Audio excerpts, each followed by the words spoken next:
दोस्तों इस वीडियो में बेसिकली हम बात करने वाले हैं राजस्थान में फर्स्ट ग्रेड शिक्षक स्कूल लेक्चर के बारे में। आपको राजस्थान में यदि स्कूल लेक्चर बनना है, चाहे आप इंडिया के किसी भी स्टेट के हो, ध्यान देना भारत देश के चाहे किसी भी स्टेट के हो, अगर आपको राजस्थान के अंदर स्कूल लेक्चर बनना है तो आप कैसे बनोगे, इसका प्रोसेस यहाँ पर जानेंगे। तो इस वीडियो का एक एक पॉइंट आपके लिए काफी ज्यादा इंपॉर्टेंट है, चाहे आप ऑल ओवर इंडिया में किसी भी स्टेट के हो। तो यहाँ पर हम कंपेरिजन भी करेंगे कि अगर आप राजस्थान के स्टूडेंट हो तो आपके लिए एक्स्ट्रा क्या बेनिफिट है, अदर स्टेट के हो तो आपके लिए क्राइटेरिया क्या होगा, सब कुछ यहां पर देखेंगे। तो आप चाहे किसी भी स्टेट के हो, यदि आप फर्स्ट ग्रेड से रिलेटेड स्टूडेंट हो या इन फ्यूचर फर्स्ट ग्रेड की प्रिपरेशन करना चाहते हैं तो आपको ये वीडियो जरूर देखना है, साथ ही साथ अपने फ्रेंड्स के साथ भी शेयर करना है और इस यूट्यूब चैनल को जरूर सब्सक्राइब कर लेना ताकि आने वाली हर वीडियो की इंफॉर्मेशन आपको मिलती रहे। तो अगर राजस्थान के अंदर जो फर्स्ट ग्रेड टीचर होते हैं उनको अलग अलग नामों से भी जानते हैं, जैसे स्कूल लेक्चर, स्कूल व्याख्याता, पीजीटी टीचर, प्राध्यापक की। ध्यान देना ये बी ग्रुप की जॉब होती है।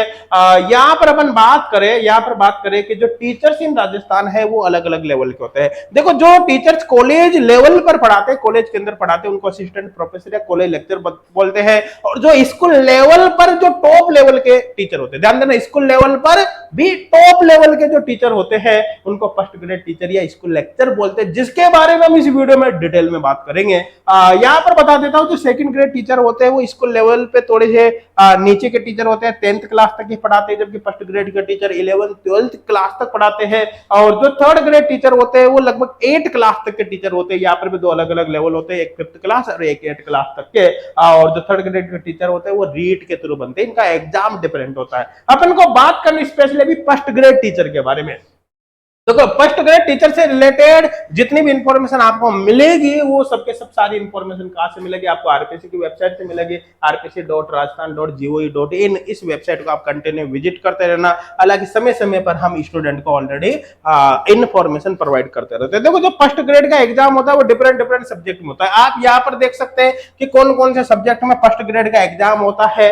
जैसे स्पेशली यहाँ पर देखो केमिस्ट्री लिखा हुआ है, जैसे हम खुद भाई प्रिपरेशन करवाते हैं किसकी, फर्स्ट ग्रेड की प्रिपरेशन कराते हैं, लेकिन हम जो प्रिपरेशन कराते हैं स्पेशली केमिस्ट्री की करवाते हैं। और मान के चलना अपने राजस्थान का नहीं, इंडिया का नंबर 1 ऑनलाइन कोर्स यहाँ पर हम स्टूडेंट को प्रोवाइड कराते हैं, जिससे उसके सिलेक्शन के चांस कई गुना बढ़ जाए। अगर आपको कोर्स के बारे में डिटेल में जानकारी चाहिए तो इसी वीडियो का डिस्क्रिप्शन देख लेना, कमेंट सेक्शन देख लेना, वहां पर आपको लिंक मिल जाएगा और उसी के थ्रू आपको सारी इंफॉर्मेशन मिल जाएगी। अब अप्लाई एंड सिलेक्शन प्रोसेस यहाँ पर क्या है तो बता देता हूँ। एज जो लिमिट है, एज लिमिट वो 21 से 40 साल रहते हैं। क्वालिफिकेशन यहाँ पर पीजी डिग्री प्लस बीएड होती है, मतलब आपके पास पोस्ट ग्रेजुएशन प्लस बीएड है तो यहाँ पर अप्लाई कर सकते हैं। देखो आपने जैसे सपोज करो एमएससी केमिस्ट्री कर रखी है, मतलब आपकी पीजी एमएससी में है और बीएड है, तो फर्स्ट ग्रेड टीचर के लिए आप केमिस्ट्री से फॉर्म भर सकते हैं। इसी तरह से अदर सब्जेक्ट के अंदर आपने पीजी कर रखी है प्लस बीएड कर रखी है तो फिर आप अदर सब्जेक्ट से भर सकते हैं।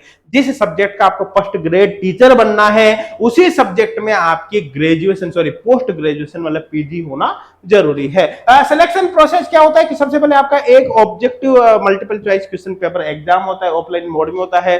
इसके बाद जो भी स्टूडेंट एग्जाम देते हैं उन्हीं में से कट ऑफ निकलती है और प्रोविजनल लिस्ट में कुछ स्टूडेंट को क्वालिफाई किया जाता है। मैं यहाँ पर बता देता हूँ, प्रोविजनल लिस्ट में लगभग डबल स्टूडेंट को क्वालिफाई किया जाता है।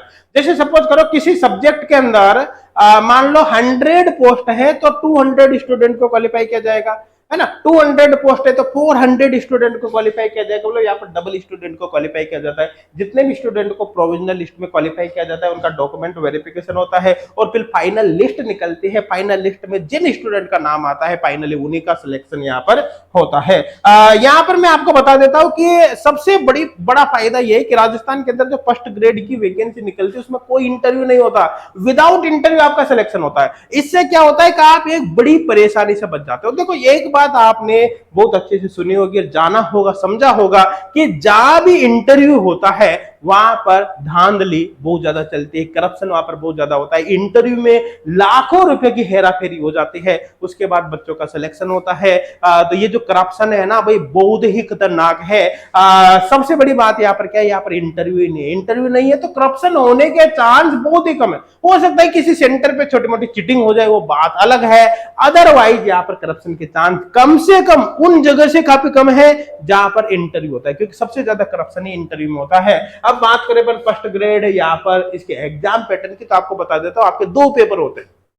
पहला पेपर होता है वो जीके का होता है, जिसमें राजस्थान जीके के क्वेश्चंस होते हैं। 1.5 घंटे का पेपर होता है, 75 क्वेश्चन होता है, 150 नंबर के। दूसरा पेपर जो होता है वो आपका सब्जेक्ट का होता है, जिस सब्जेक्ट से आपने फॉर्म भरा है। जैसे सपोज करो आपने केमिस्ट्री से फॉर्म भरा है फर्स्ट ग्रेड का, तो दूसरा पेपर आपका केमिस्ट्री का होगा। आपने जिस भी सब्जेक्ट से फॉर्म भरा है उसी का पेपर होगा। 3 घंटे का पेपर होगा, 150 क्वेश्चन होंगे, 300 नंबर के।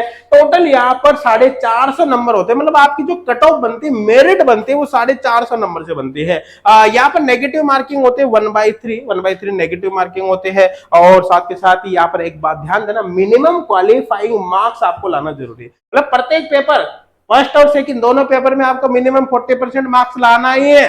जैसे फर्स्ट पेपर में अगर आपको 150 में से 60% मार्क्स, 150 में से 60 मार्क्स आपके आ गए, 150 में से 60 मतलब 40%, तो आप फर्स्ट पेपर को क्वालिफाई कर पाओगे, अदरवाइज फर्स्ट पेपर को क्वालिफाई नहीं कर पाओगे।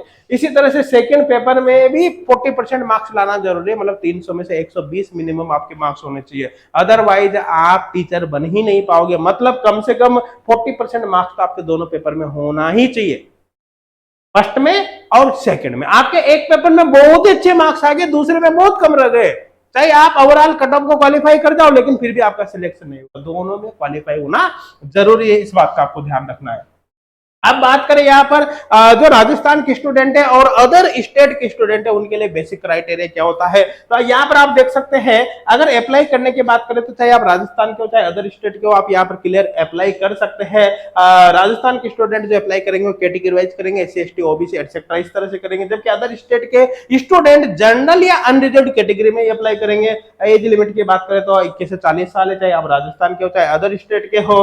एज रिलैक्सेशन राजस्थान के स्टूडेंट को उनकी कैटेगरी के अकॉर्डिंग एज रिलैक्सेशन मिलता है, लेकिन अदर स्टेट के स्टूडेंट को यहाँ पर कोई एज रिलैक्सेशन नहीं मिलता। फीस की बात करें तो राजस्थान में अलग अलग कैटेगरी के स्टूडेंट के लिए अलग अलग फीस होती है, जबकि अदर स्टेट के स्टूडेंट हो तो आपको जनरल में काउंट किया जाएगा, तो आपकी फीस जनरल के अकॉर्डिंग ही रहेगी। अगर आपका RPSC फर्स्ट ग्रेड में सिलेक्शन हो जाता है तो आप चाहे किसी भी स्टेट के हो, जॉब आपको राजस्थान में आकर ही करनी पड़ेगी। मतलब आउट ऑफ राजस्थान यहाँ पर आपका पोस्टिंग नहीं होगी। दोस्तों आप इस पॉइंट को जरूर ध्यान रखना, हर कामयाबी पर आपका नाम होगा, हर कामयाबी पर आपका नाम होगा, हर कदम पर दुनिया का सलाम होगा। मुश्किलों का सामना करना हिम्मत से, मुश्किलों का सामना करना हिम्मत से, एक दिन वक्त भी आपका गुलाम होगा। तो दोस्तों इसी के साथ मैं इस वीडियो को यहाँ पर समाप्त करता हूं। इस वीडियो को आपको अपने फ्रेंड्स तक जरूर शेयर करना है। H gold classes YouTube channel को जरूर सब्सक्राइब कर लेना है, कि आने वाली हर वीडियो की इंफॉर्मेशन आपको मिलते रहे। Thank you.